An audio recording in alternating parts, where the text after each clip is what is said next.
Greetings, friends. Welcome back to Salt City Counseling. Once again, my name is Scott. If you're new here, I am a licensed therapist here in the beautiful state of Utah, and we are talking different therapy modalities in this episode. I'm going to be addressing a few different therapy modalities. Mostly, I'm going to be talking about EMDR, and I'm going to be talking about one that is kind of up and coming.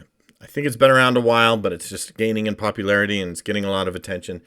It's called Internal Family Systems, or IFS. I've been studying it. I've been applying it, and I'm really liking it. And I really do believe that it is vastly superior to EMDR.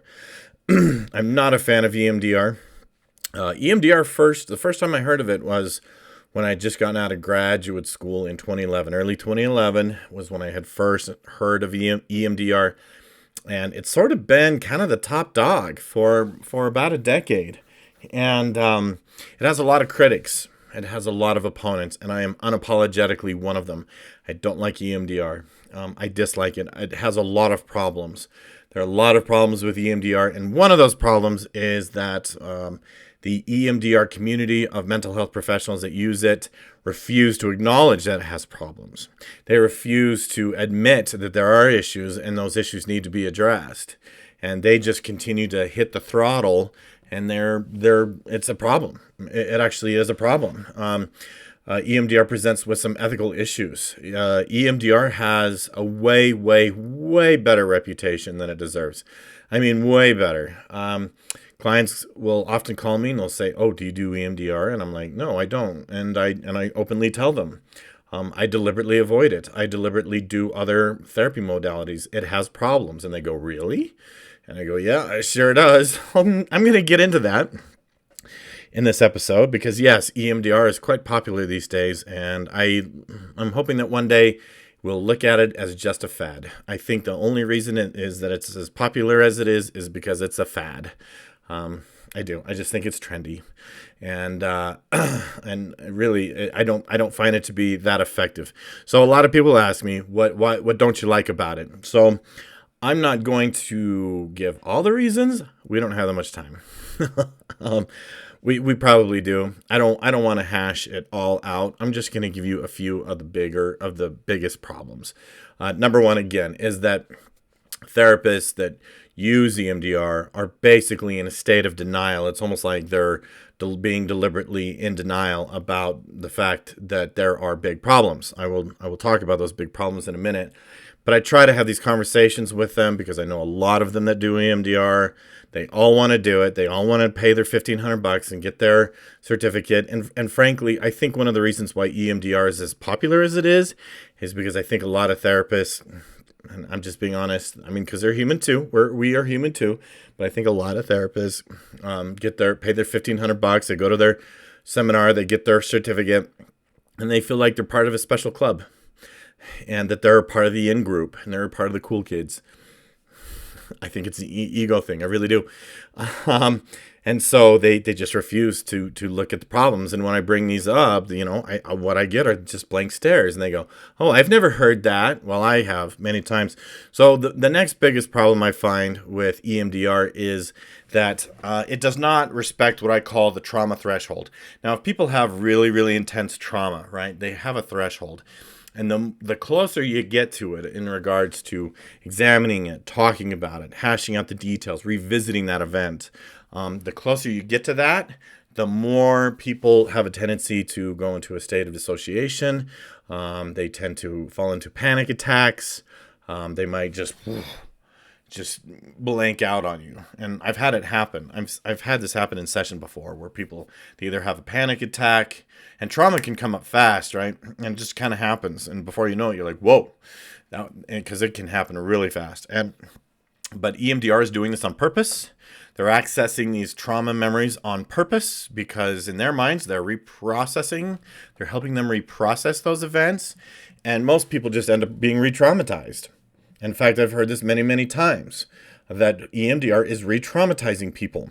And in fact, it is re-traumatizing people. And so in that regard, it's actually causing harm. People are being harmed by going to EMDR. And I've had a lot of people tell me online, yes, I was re-traumatized by EMDR.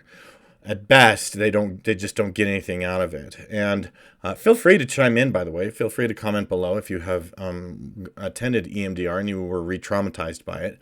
Let people hear your voice.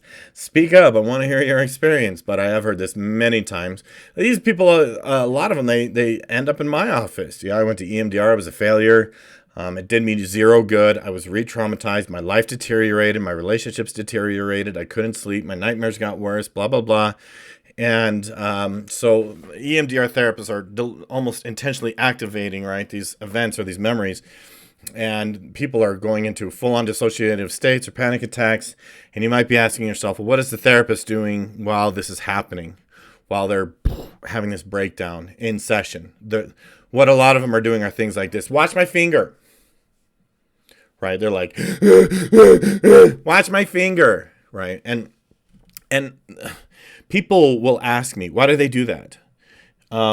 I just sat there and we did this, or I was holding these buzzers, bzz, bzz, bzz, bzz, bzz, bzz, bzz, like these things that buzz in their hands. And they alternate, bzz, bzz, bzz, bzz, right? And people ask me, why do they do that? I don't understand, right? And why are they sitting there just doing this to me? And I'm like, because they're bad therapists.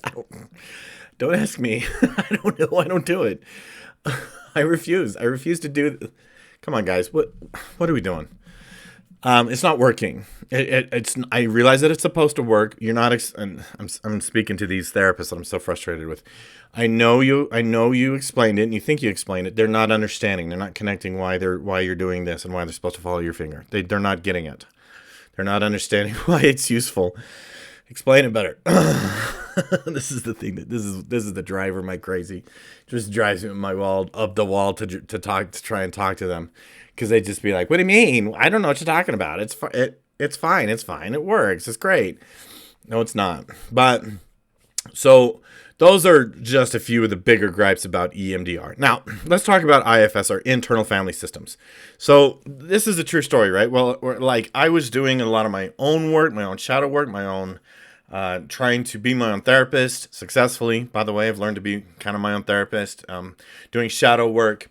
And at some point, several weeks ago, I created this diagram where it's just sort of meant to represent that here's us, and then we have a whole bunch of different fragments or pieces of ourselves. Okay? And I made this diagram and just sort of have this theory about pieces of ourselves or fragments of ourselves. And it turns out, it's already a therapy model. It's already been developed into a full-blown therapy model. So I started reading this and I was like, holy crap. Oh, somebody invented the wheel already, so I don't have to. Thank goodness. And I've been studying this and applying this in therapy sessions. I love it. It's excellent. It's excellent, excellent, excellent. I'm a big fan. I think it's going to potentially hold some really, really high value for people who are seeking help with trauma. For starters, I think IFS, or internal family systems, might be able to help people with things that are really difficult to treat, like eating disorders or obsessive compulsive disorder or addiction even, right? And so the idea is that when we are responding to trauma, or we have events or things are not going well, different pieces or parts of ourselves, I call them fragments, I've been calling them fragments, but in IFS they call it parts, that these are your different parts, okay? And that at any given time, one part might be driving, and then the next one will be driving, and then another one will be driving, and they have different, they almost work individually and autonomously, and they work against each other. They work against you. And so this is why we experience a lot of inner conflict, a lot of inner confusion, why we just, like, we go one way, or part of us wants to do one thing, the other part of us wants to do another thing. It actually explains a lot. So IFS takes a real healing, personal approach to each one of these parts and addresses them individually. And we access them and actually talk to them and listen to them, understand them, comfort them, thank them, be grateful for them, et cetera, et cetera, et cetera. And so this therapy model for me holds a lot of promise for a lot of things, including including, this is a teaser for the next video, borderline personality disorder. Borderline has been exorbitantly difficult to treat. We have had a very difficult time solving borderline, and I actually think that IFS might hold the key to actually helping those who have borderline personality disorder or BPD. I know a lot of you are subscribed to my channel for the content having to do with high conflict types or personality disorders and cluster Bs in general. And in my next video, I'm going to talk about IFS and how it applies to BPD and why I think it could help be the solution to BPD when DBT has honestly been a disappointment. EMDR is definitely awful for BPD because it triggers the trauma without doing anything with the personality disorder. I know a lot of people with BPD seek out EMDR. I would not. If you have BPD and you're thinking about going to EMDR because you've heard such great things about it, I would not if I was you. But in my next video, I'm going to get into why I think IFS, internal family systems, may hold the key for BPD. I'm hoping that some of you out there can provide some feedback and some insights on it. So stay tuned. Make sure you subscribe if you haven't already. I need to get ready for my first appointment. My first client is coming up soon. So don't forget to subscribe while you're here. Thanks for watching. Help me grow my channel. Share the video, like the video. You know what to do. We'll see you in the next one.